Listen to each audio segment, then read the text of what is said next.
ನಮಸ್ಕಾರ ಗೆಳೆಯರೆ. ನಾವು ಈ ಸೌದಿ ಅರೇಬಿಯಾದಲ್ಲಿ ಇರೋದೆಲ್ಲ ಈ ಥರ ಟೆಂಪ್ರರಿ ಹೌಸಲ್ಲೇ. ಇದೆಲ್ಲ 1 ಅವರಲ್ಲಿ ಬಿಲ್ಟ್ ಮಾಡ್ತಾರೆ. ಅದು ಹೇಗೆ ಅಂತ ಈ ವಿಡಿಯೋದಲ್ಲಿ ತೋರಿಸ್ತಾ ಹೋಗ್ತೀನಿ. ಈ ಥರ ಹೌಸ್ಗಳಿಗೆ ನಾವು ಟೆಂಪ್ರರಿ ಹೌಸ್ ಇಲ್ಲಾಂದರೆ ಕಂಟೈನರ್ ಹೌಸ್ ಅಂತ ಕರಿತೀವಿ.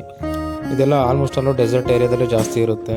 ಯಾಕಂತ ಹೇಳಿದ್ರೆ ಅಲ್ಲಿ ಪ್ರಾಜೆಕ್ಟ್ ಮುಗಿದ ತಕ್ಷಣ ಒಂದು ಕಡೆಯಿಂದ ಇನ್ನೊಂದು ಕಡೆ ಶಿಫ್ಟ್ ಮಾಡೋದಕ್ಕೆ ಈಸಿ ಅಂತ ಹೇಳ್ಬಿಟ್ಟು ಈ ಥರ ಕಂಟೈನರ್ನ ನಮ್ಮ ಇಂಡಿಯಾದಲ್ಲಿ ಕೂಡ ಯೂಸ್ ಮಾಡೋಕ್ಕೆ ಸ್ಟಾರ್ಟ್ ಮಾಡಿದ್ದಾರೆ. ಇನ್ನೂ ಹೆಚ್ಚಿನದಾಗಿ ಯೂಸ್ ಮಾಡಲಿ ಅಂತ ನನ್ನ ಆಸೆ. ಯಾಕೆಂತ ಹೇಳಿದ್ರೆ ಎಂಥ ಮಳೆ ಗಾಳಿ ಬಂದರೂ ಕೂಡ ಏನೂ ಆಗೋದಿಲ್ಲ. ಕೆಳಗಡೆ 2 ವೀಲ್ ಹಾಕ್ಬಿಟ್ರೆ ಸಾಕು, ಎಲ್ಲಿಗೆ ಬೇಕಾದರೂ ಹೋಗುತ್ತೆ. ಅದನ್ನೆಲ್ಲ ಈ ವಿಡಿಯೋದಲ್ಲಿ ನೋಡ್ತಾ ಹೋಗೋಣ. ನಾವಿರೋ ಮನೆಗಳೆಲ್ಲ ಬಂದುಬಿಟ್ಟು ಆಲ್ಮೋಸ್ಟ್ ಅಲ್ಲೂ 1 BHK ಥರ, ಅಂದರೆ ಒಂದು ಹಾಲ್ ಇರುತ್ತೆ, ಒಂದು ವಾಶ್ರೂಮ್ ಇರುತ್ತೆ.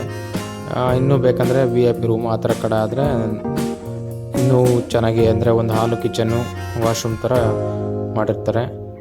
ಸಿಟ್ಟಿಂಗ್ ಏರಿಯಾ ಇಲ್ಲ ಲಿವಿಂಗ್ ಏರಿಯಾ ಅಂತ ಹೇಳ್ಬಿಟ್ಟು. ಇಲ್ಲ ರೆಗ್ಯುಲರ್ ಆಗಿ ಅಂತ ಹೇಳಿದ್ರೆ ಅದರಲ್ಲಿ ರೂಮು ಮತ್ತು ವಾಶ್ರೂಮ್ ಅಷ್ಟೇ ಬರುತ್ತೆ. ಇನ್ನು ಕೆಲವುದನ್ನ ಬರೀ ಇಲ್ಲಿ ಟೋಟಲಾಗಿ ಒಂದು ಮನೆಗೆ ಏನೇನು ಬೇಕೋ ಅದೆಲ್ಲ ಕೂಡ ಇದರಲ್ಲಿ ಇರುತ್ತೆ. ಒಂದು ಮನೆಗಿಂತ ಏನು ಕಡಿಮೆ ಇರೋದಿಲ್ಲ, ಅಷ್ಟು ಚೆನ್ನಾಗಿರುತ್ತೆ ನಾನು ನೋಡಿರೋ ಪ್ರಕಾರ. ಇದ್ರದ್ದು ಬಜೆಟ್ ಎಲ್ಲ ಬಂದುಬಿಟ್ಟು 2 ರಿಂದ 3 ಲಕ್ಷದ ಮೇಲೆ ಆಗುತ್ತೆ.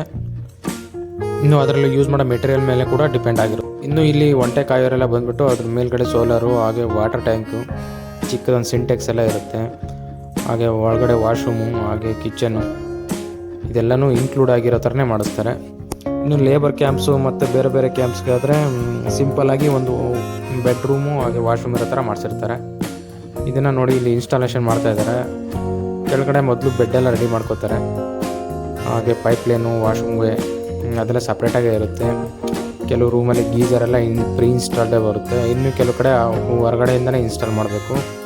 ಈ ಥರ ಕಂಟೈನರ್ ಹೌಸಲ್ಲಿ ಪ್ಲಂಬಿಂಗ್ ವರ್ಕೆಲ್ಲ ಫುಲ್ ಫಿನಿಶ್ ಆಗಿ ಪ್ರೀ ಇನ್ಸ್ಟಾಲ್ಡೇ ಬರುತ್ತೆ. ಒಳಗಡೆಯಿಂದ ಎಲ್ಲ ರೆಡಿ ಇರುತ್ತೆ, ಹೊರಗಡೆಯಿಂದ ಕನೆಕ್ಷನ್ ಅಷ್ಟೇ ಕೊಡಬೇಕಾಗಿರುತ್ತೆ. ಹಾಗೆ ಎಲೆಕ್ಟ್ರಿಸಿಟಿ ಕೂಡ ವೈರು, ಹಾಗೆ ಸ್ವಿಚ್ ಬೋರ್ಡು, ಹಾಗೆ ಬೇರೆ ಏನೇನು ಬೇಕೋ ಅದೆಲ್ಲ ರೆಡಿಯಾಗೇ ಇರುತ್ತೆ. ನಾವು ಹೊರಗಡೆಯಿಂದ ಕನೆಕ್ಷನ್ ಕೊಡೋದು ಅಷ್ಟೇ ಬಾಕಿ ಇರುತ್ತೆ. ನೋಡಿ, ಈ ಥರ ಕ್ರೈನ್ನ ಯೂಸ್ ಮಾಡಿಕೊಂಡು ಅದನ್ನು ಸರಿಯಾದ ಜಾಗಕ್ಕೆ, ಅಂದರೆ ಏನು ಮುಂಚೆನೇ ಪ್ಲ್ಯಾನ್ ಮಾಡಿರ್ತಾರೋ ಅದೇ ಜಾಗಕ್ಕೆ ಅದನ್ನು ಇನ್ಸ್ಟಾಲೇಷನ್ ಮಾಡ್ತಾರೆ. ಇನ್ಸ್ಟಾಲ್ ಮಾಡೋದಕ್ಕೂ ಮುಂಚೆ ಬೆಡ್ಡೆಲ್ಲ ರೆಡಿ ಮಾಡ್ಕೊಂಡಿರಬೇಕು. ಅದು ಲೆವೆಲಾಗಿ ಒಂದು ಸ್ವಲ್ಪ ಹೆಚ್ಚು ಕಡಿಮೆ ಆದರೂ ಕೂಡ ಗಾಳಿ ಬಂದಾಗ ಅಲ್ಗಾಡೋದು, ಹಾಗೆ ಮಳೆ ಬಂದಾಗ ಕುಸಿಯೋದು, ಈ ಥರ ಎಲ್ಲ ಆಗುತ್ತೆ. ಹಾಗಾಗಿ ಬೆಡ್ಡು, ಬೇಸ್ಮೆಂಟ್ ಅನ್ನೋದು ತುಂಬ ಇಂಪಾರ್ಟೆಂಟ್ ಆಗಿರುತ್ತೆ ಈ ಥರ ಮನೇಲಿ. ಅಷ್ಟು ಬಿಟ್ಟರೆ ಮತ್ತೇನು ಪ್ರಾಬ್ಲಮ್ ಆಗೋದಿಲ್ಲ. ಮಳೆ ಬಂದರೂ ಸೋರೋದಿಲ್ಲ, ಮತ್ತು ಗಾಳಿ ಬಂದರೂ ಚಳಿ ಆಗೋದಿಲ್ಲ, ಆ ಥರ ಇರುತ್ತೆ. ನಾವು ಇದೀವಲ್ವ, ಹಾಗಾಗಿ ಅದ್ರ ಬಗ್ಗೆ ಹೇಳ್ತಿದ್ದೀನಿ.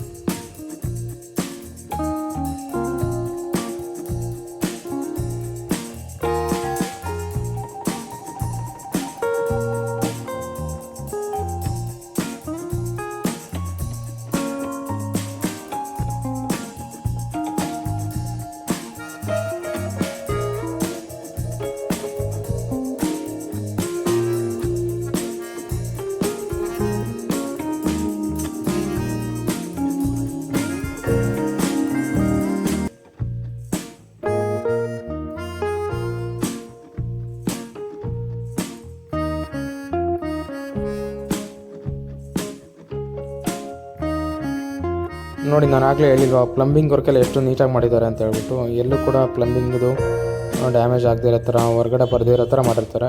10 ಇಯರ್ಸ್ ಆದರೂ ಕೂಡ ಏನೂ ಡ್ಯಾಮೇಜ್ ಆಗದೇ ಇರೋ ಥರ ಇರುತ್ತೆ. ಇದನ್ನು ಆರಾಮಾಗಿ ಯೂಸ್ ಮಾಡ್ಬೋದು. 10 ಇಯರ್ಸ್ ಆದರೂ ಕೂಡ ಏನೂ ತೊಂದರೆ ಇಲ್ಲ, ಅಷ್ಟೊಂದು ಚೆನ್ನಾಗಿರುತ್ತೆ. ಕೆಳಗಡೆ ನೋಡಿ ಇಷ್ಟು ನೀಟಾಗಿರುತ್ತೆ.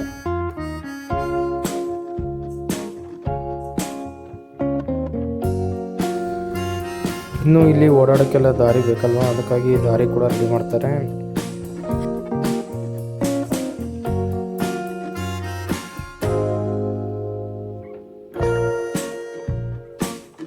ಓಡಾಡಲಿಕ್ಕೆ ಪಾತ್ವೆನ ಕಾಂಕ್ರೀಟಿಂದ ಮಾಡ್ತಾರೆ. ಅದನ್ನು ನೀಟಾಗಿ ಇಲ್ಲಿ ನೀವು ಕಾಣಿಸ್ತಿರೋ ಪೋಲ್ಸಲ್ಲಿ ಫಿಲ್ ಮಾಡಿಬಿಟ್ಟು ಪ್ರತಿಯೊಂದು ಲೈನ್ಗೂ ಫಿಲ್ ಮಾಡ್ತಾರೆ ಅಕಾರ್ಡಿಂಗ್ ಟು ದ ಸೈಜು. ನೋಡಿ ಎಷ್ಟು ನೀಟಾಗಿ ಆಗ್ತಾಯಿದೆ ಅಂತ ಹೇಳ್ಬಿಟ್ಟು. ಅದು ಮಿಕ್ಸರು, ಕಾಂಕ್ರೀಟ್ ಮಿಕ್ಸರಲ್ಲಿ ಪಾತ್ನ ರೆಡಿ ಮಾಡ್ತಾಯಿದ್ದಾರೆ.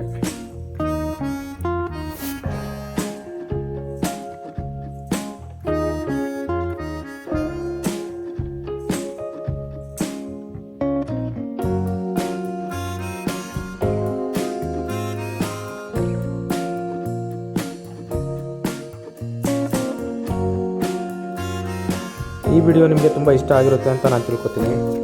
ಈ ಥರ ಹೌಸ್ಗಳನ್ನ ನೀವು ಫಾರ್ಮ್ ಹೌಸಲ್ಲಿ, ಹಾಗೆ ತೋಟದಲ್ಲಿ, ಜಮೀನಲ್ಲಿ ಎಲ್ಲಿ ಬೇಕಲ್ಲಿ ಯೂಸ್ ಮಾಡ್ಬೋದು. ಇದಕ್ಕೆ 2 ಕೆಳಗಡೆ ವೀಲ್ ಹಾಕ್ಬಿಟ್ರೆ ನೀವು ಪೋರ್ಟಬಲ್ಲು ಟ್ರ್ಯಾಕ್ಟರ್ ಟ್ರಾಲಿಗೆ ಅಟ್ಯಾಚ್ ಮಾಡ್ಕೊಂಡು ಕೂಡ ತಗೊಂಡು ಹೋಗ್ಬೋದು.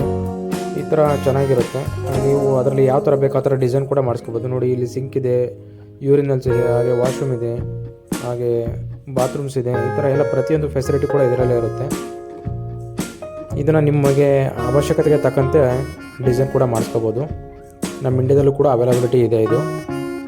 ಹಾಗೆ ಈ ವಿಡಿಯೋ ಬಗ್ಗೆ ನಿಮ್ಮ ಅನಿಸಿಕೆನ ಕಾಮೆಂಟ್ ಮಾಡಿ, ಹಾಗೆ ಹೆಚ್ಚು ಜನರಿಗೆ ಶೇರ್ ಮಾಡಿ. ಈ ವಿಡಿಯೋ ಇಷ್ಟ ಆಗಿದ್ದರೆ ಲೈಕ್ ಮಾಡಿ, ನಿಮ್ಗೆ ಇಷ್ಟ ಆಗಿಲ್ಲ ಅಂತಂದರೆ ಡಿಸ್ಲೈಕ್ ಮಾಡಿ. ನಿಮ್ಮ ಅನಿಸಿಕೆನ ಕಾಮೆಂಟ್ ಮಾಡಿ. ಇನ್ನೂ ಏನಾದರೂ ಮಿಸ್ ಆಯಿತಾ, ಇನ್ನೂ ಏನಾದರೂ ಬೇರೆ ವಿಡಿಯೋ ಮಾಡಬೇಕಿತ್ತಾ ಅದ್ರ ಬಗ್ಗೆಯೂ ಕೂಡ ಕಾಮೆಂಟ್ ಮಾಡಿ. ನಿಮ್ಮ ಹತ್ರ ನಾನು ಕೇಳೋದು ಒಂದೇ ಒಂದು ಲೈಕು ಶೇರು ಕಮೆಂಟ್ ಮಾಡಿಬಿಡಿ.